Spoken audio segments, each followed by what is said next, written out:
አዳዲስ ነገሮች ተሰምተዋል። ጋሽዬ ተመልሰዋል። በዚህም እንግዲህ አብርሃምና ፍቅር ጋሽዬ ጋር ተገናኝተዋል። በዛም እንግዲህ ጋሽዬ አብርሃምን ሲያስጠነቅቁትና በጣም ሲቆጡት ታይተዋል። እንዲሁም ደግሞ በአብርሃምና በፍቅር ግንኙነት ላይ የራሳቸውን ሀሳብና ውሳኔም አስተላልፈው ነበረ። በዚህ ጉዳይ ምንድን ነው ያሉት፣ ምንስ ተከሰተ የሚለውን ነገር ለመጠየቅና ለማጣራት ሞክሬ ነበረ።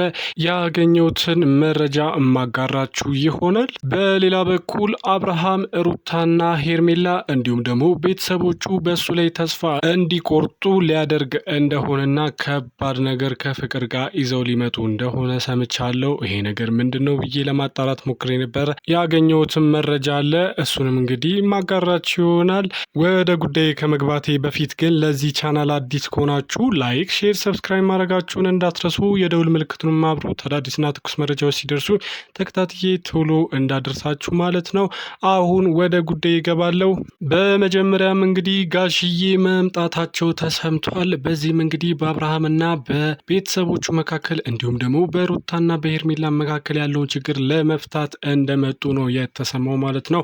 ይህንንም ተከትሎ እንግዲህ ገና ከመምጣታቸው አብርሃምንና ፍቅርን አግኝተዋቸው እንደነበረ ነው የተሰማው። በዚያም እንግዲህ በጣም በብዙ ጉዳዮች ላይ ተነጋግረው እንደነበረ ሰምቻለሁ።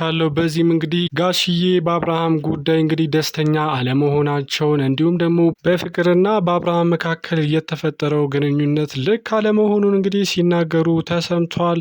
ይህንንም ተከትሎ እንግዲህ ትላንትና እንዳያችሁት ሩታና ሄርሜላ አብርሃምን ጠርተው እንግዲህ ሩታ ከሄርሜላ ጋር እንዲሆን እንደፈቀደችለትና ከፍቅር ጋር ያለውን ነገር ትቶ ከሄርሜላ ጋር አብሮ ቢሆን እሷ እንደምትመርጥ ለሱም እንግዲህ ደስተኛ የሚያደርገው ነገር ይሄ እንደሆነ ስትናገር ነበረ።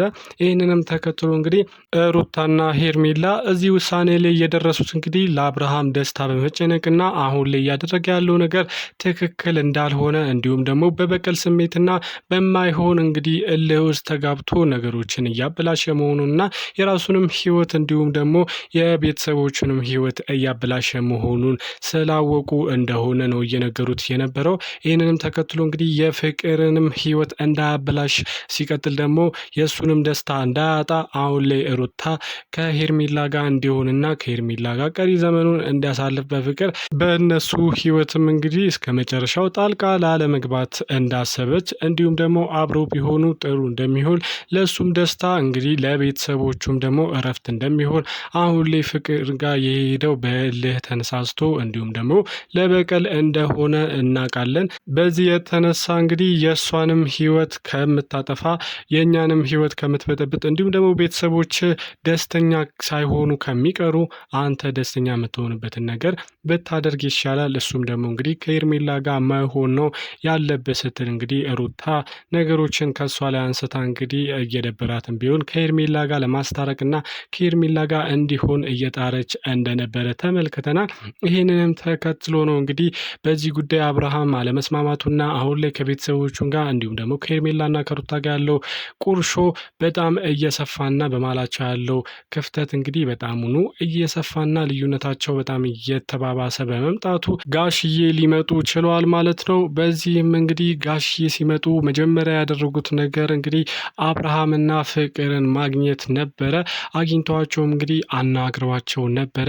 ይህንንም እንግዲህ እንደሰማሁት ከሆነ ጋሽዬ ሁለቱንም አግኝተው ሲያናግሯቸው እንደነበረና በመሀላቸው ያለው ግንኙነትስ ምንድን ነው?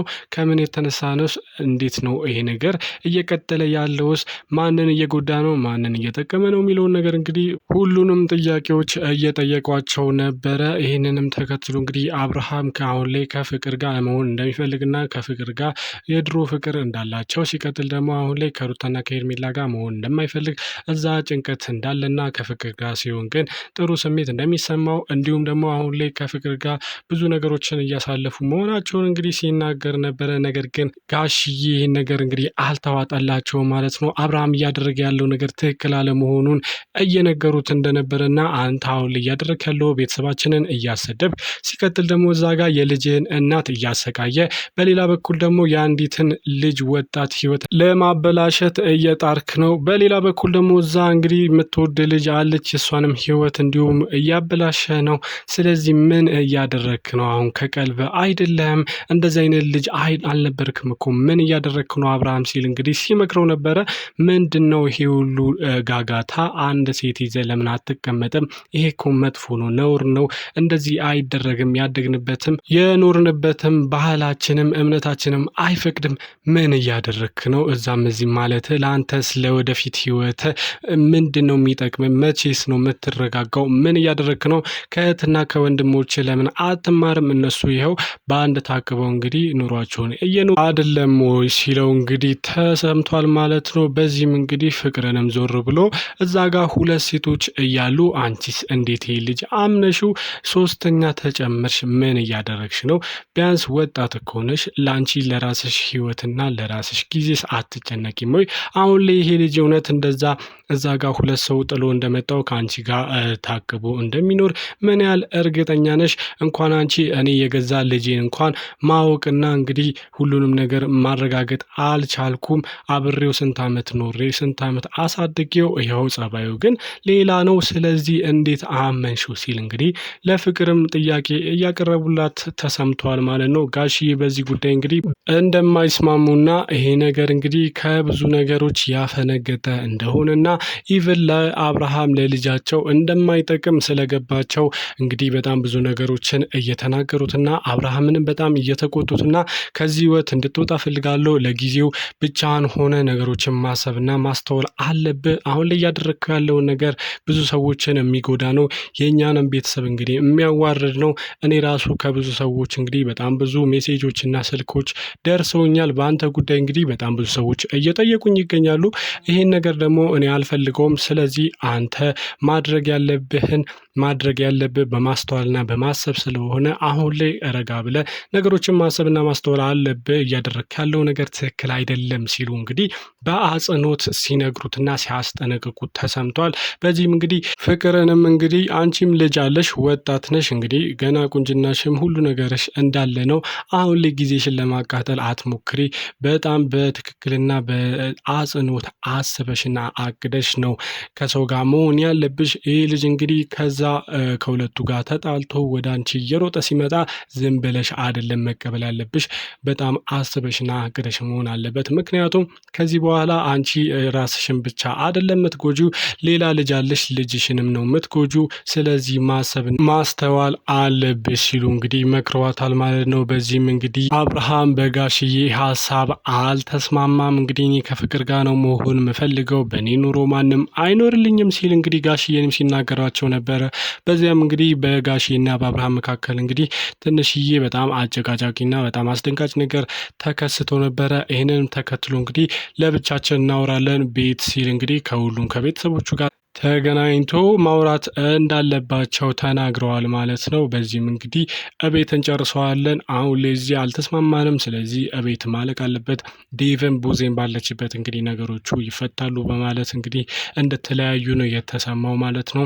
በዚህ ጉዳይ እንግዲህ ሁሉም ቤተሰቦች ከአብርሃም ተቃራኒ መቆማቸው አብርሃም ትክክለኛ ቦታ አለመሆኑን እናም ደግሞ እያደረገ ያለው ነገር የሰውን ሕይወት የሚያበላሽ ነገር መሆኑን እንግዲህ ያሳያል ማለት ነው። ተመልካቾች በዚህ ጉዳይ እናንተስ ምን ታስባላችሁ? እስኪ ሀሳብ አስተያየታችሁን ከታች አስቀምጡልኝ። በሌላ በኩል እንግዲህ አብርሃም ቤተሰቦቹና እንዲሁም ሩታና ሄርሜላ በሱ ላይና በፍቅር ላይ ተስፋቸውን እንዲቆርጡ ለማድረግ እንግዲህ እንዳቀደና እንዳሰበ ሰምቻለሁ። ይሄስ ምን ሊያደርግ ነው ብዬ እንደጠየቅኩትና እንዳጣራሁት ከሆነ ይሄ ልጅ እንግዲህ ለፍቅር ቀለበት ለማድረግ እንዳሰበ ሰምቻለሁ። ይሄም እንግዲህ ምንድነው ማረጋገጫ ወይም ደግሞ ፕሮሚስ ቀለበት ለማድረግ እንዳቀዱና ይህም እንግዲህ ለሁሉም ሰው ኦፊሻል ለማድረግ ብዙ ሰው ጋብዘውም እንግዲህ ሁሉም ሰው በተገኘበት ለማድረግ እንዳሰበ ተሰምቷል። ይህ ነገር እንግዲህ እውነት ሆኖ ይህ ልጅ እንደዚህ ካሰበ አንደኛ መፍጠኑን ያሳያል። ሲቀጥል ደግሞ ይህ ልጅ እንግዲህ በጣም አምሮ በእልህ እየተንቀሳቀሰ መሆኑን እንደሚያሳይ ነው የሚገባኝ። በዚህ ጉዳይ ምን ታስባላችሁ ተመልካቾች? እስኪ ሀሳብ አስተያየታችሁን ከታች አስቀምጡልኝ። ተመልካቾች ለዛሬ ያስኩላችሁ አዳዲስና ትኩስ መረጃዎች እነዚህን ይመስሉ ነበረ። በሌላ ጊዜ በሌላ አዳዲስ ነገሮች እስክመለስ ድረስ እስከዚያው ለዚህ ቻናል አዲስ ከሆናችሁ ላይክ፣ ሼር፣ ሰብስክራይብ ማድረጋችሁ እንዳትረሱ፣ የደውል ምልክቱን ማብሩት። አዳዲስና ትኩስ መረጃዎች ሲደርሱኝ ተከታትዬ ቶሎ ማድረሳችሁ ይሆናል። እስከዚያው ሀገራችንን ሰላም ያርግልን። ፒስ ቻው።